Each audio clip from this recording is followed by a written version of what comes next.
dahulukan ramalan negatif. Kita selama ini kan mikir, kita mikirnya yang positif-positif saja lah Pak. Jangan yang negatif-negatif. Tapi kata Jonas sebaliknya, untuk situasi etika masa depan ini, prioritaskan kemungkinan negatif.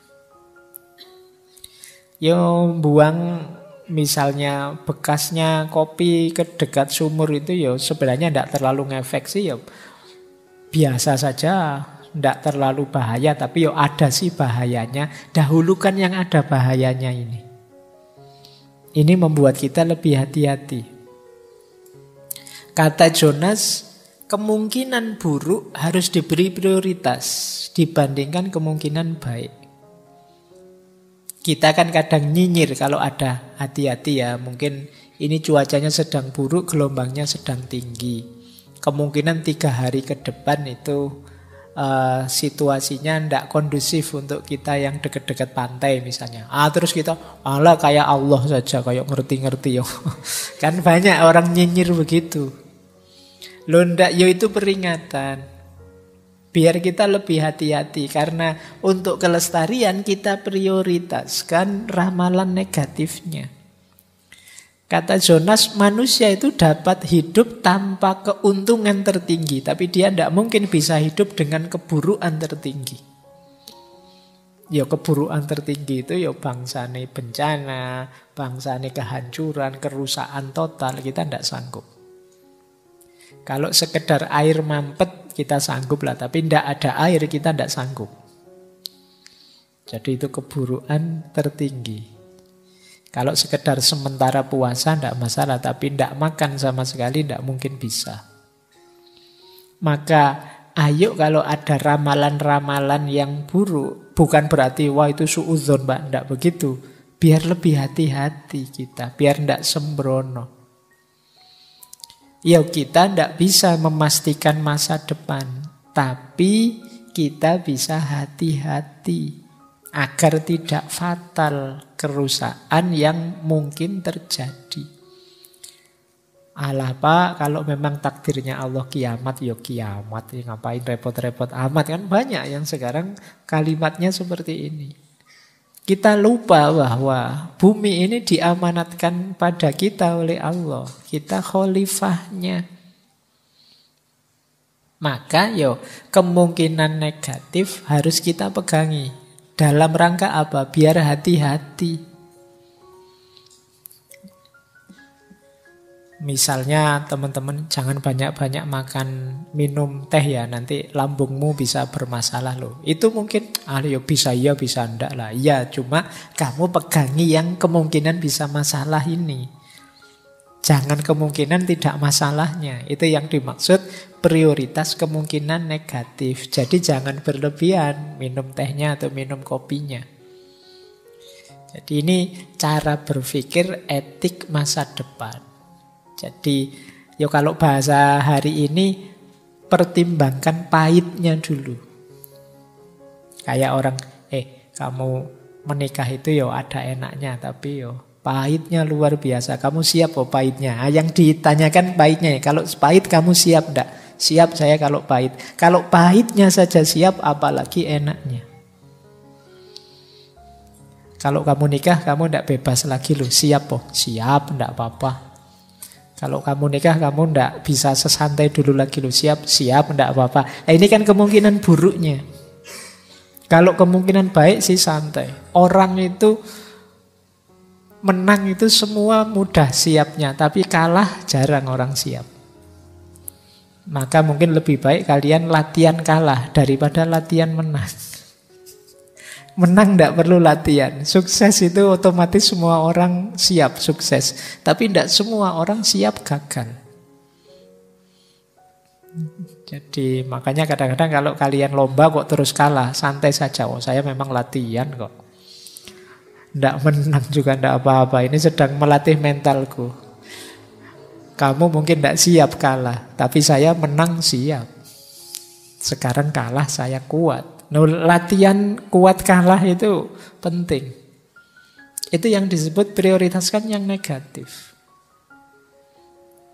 Jadi dahulukan kemungkinan negatifnya. Kalau yang negatifnya kita siap, ya menghadapi yang lebih baik kita oke. Ayo siap-siap ya, siapa tahu nanti ada gempa misalnya. Loh, ada gempa beneran tidak masalah.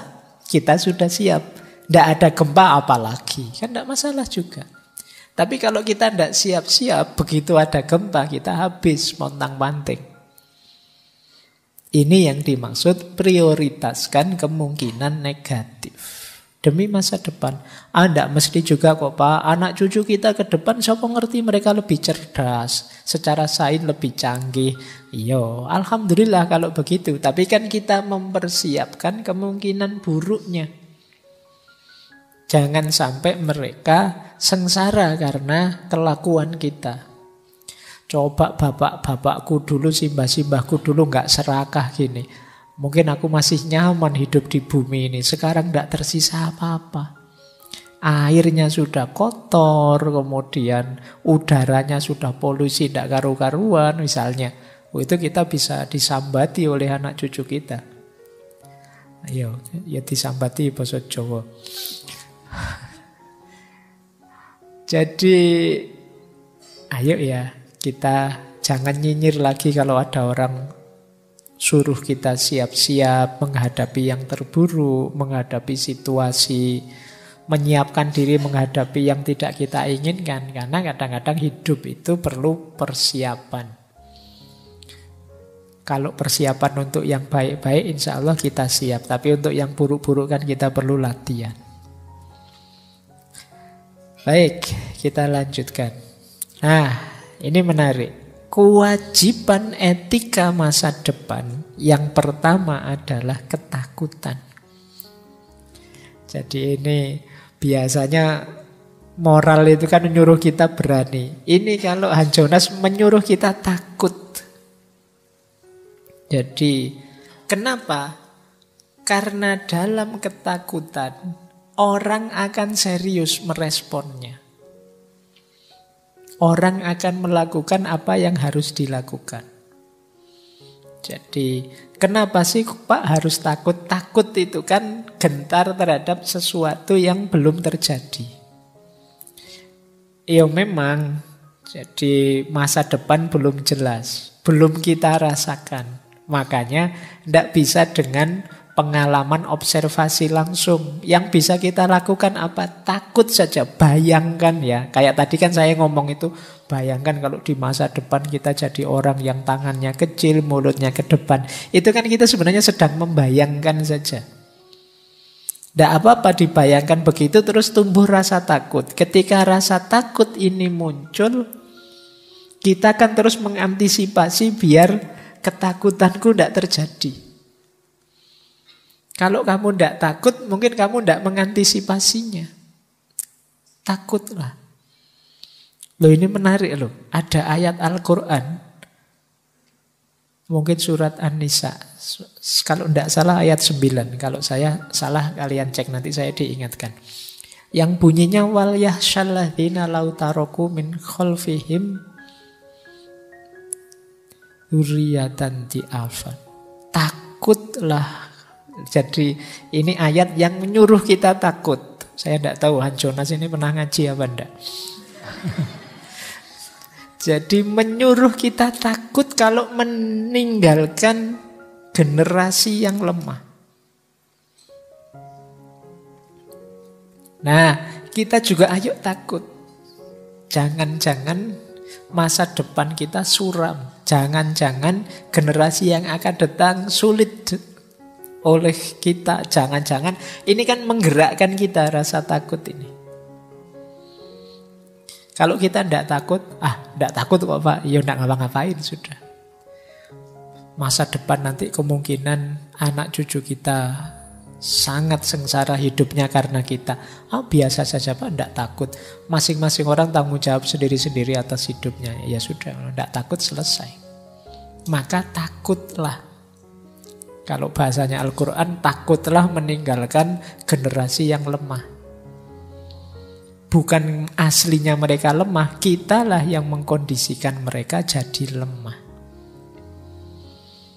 Oke ya. Jadi perintah pertama agar etika masa depan ini jalan, takutlah.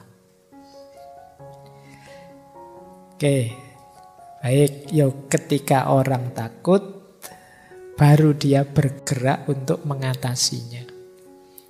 Yang kedua, rasakanlah. Bayangkan kita ada di zaman itu, kemudian coba rasakan.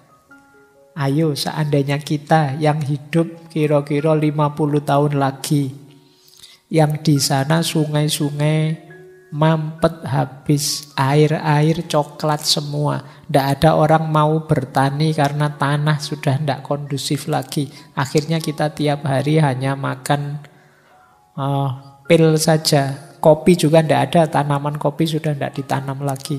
Orang hanya minum kopi ekstrak buatan, rasanya rasa kopi tapi tidak dari kopi misalnya. Enak ndak hidup kayak gitu ya? Nyaman ndak hidup kayak gitu ya? Ini namanya ikut merasakan. Jadi kemudian kan kita ngeri, wah ndak siap saya hidup kayak gitu. Takut saya hidup kayak gitu, kayak tadi. Saatnya saya jangan sampai anak cucuku merasakan itu. Nah, ini etika masa depan.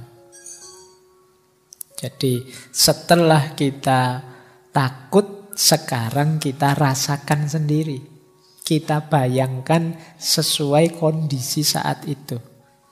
Hidup yang setiap hari terancam oleh lingkungan karena kita sendiri yang menciptakan. Bayangkan seandainya perang nuklir beneran terjadi. Yang itu radiasinya saja tidak habis sekian tahun. Betapa beratnya. Kalau gitu tidak usah nuklir-nukliran perang lah. Tidak usah tanding menggunakan senjata nuklir lah. Kalau tanding sepak bola saja tidak apa-apa lah. Nah, misalnya, wah betapa ngerinya situasi perang hari ini. Misalnya Rusia sama Ukraina. Mbok sudah tidak usah perang kayak gitu lagi. Sepak bola saja, diadu saja siapa yang menang terus. Dialah pemenangnya, wis lewat sepak bola. Misalnya, ayolah kita rancang gimana masa depan itu biar nyaman ditinggali anak cucu kita. Jangan sampai ketakutan kita, perasaan ngeri kita tadi benar-benar mereka alami.